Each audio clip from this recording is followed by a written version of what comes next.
নমস্কার বন্ধুরা, sweet lovely কিচেনে জানাই সবাইকে স্বাগত। নতুন একটা রেসিপি নিয়ে হাজির হয়ে গেছি।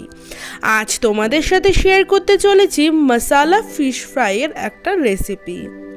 স্কিপ না করে পুরো ভিডিওটা দেখতে থাকো, আশা করছি তোমাদের খুব ভালো লাগবে।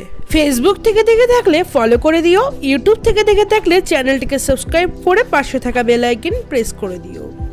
এখানে আমি একটা মাছ নিয়েছি আর মাছটাকে ভালো করে ধুয়ে মাছটার গায়ে এইভাবে একটু চাকু দিয়ে কেটে নিয়েছি।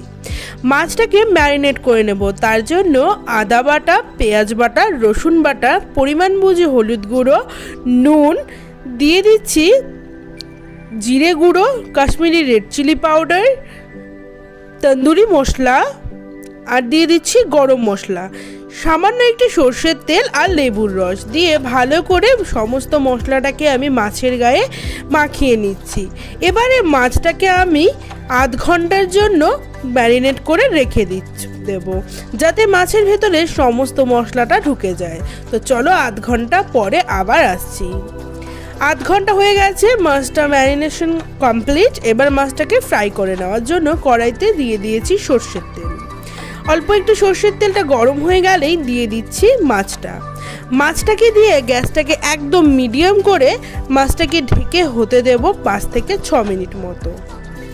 5 মিনিট হয়ে গেছে, ঢাকা তুলে নিয়েছি। এক পাশ একদম প্রপার ফ্রাই হয়ে গেছে। এবারে স্প্যাচুলার সাহায্যে অপর পাশটা আলতো করে উল্টে নিলাম।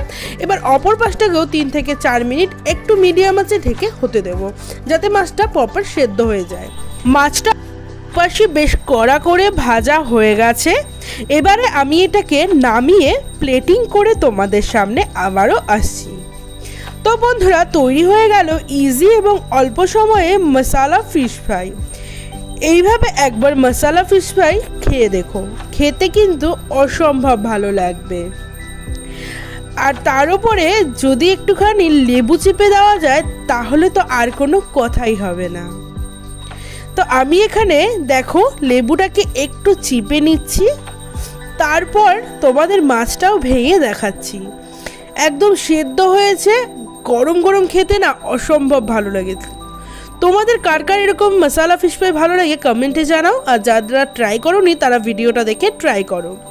ভিডিওটা ভালো লাগলে লাইক, কমেন্ট, সাবস্ক্রাইব করে সাপোর্ট করো। আজকের জন্য টাটা, দেখা হচ্ছে নেক্সট ভিডিওতে। ততক্ষণের জন্য ভালো থেকো, সুস্থ থেকো, বাই।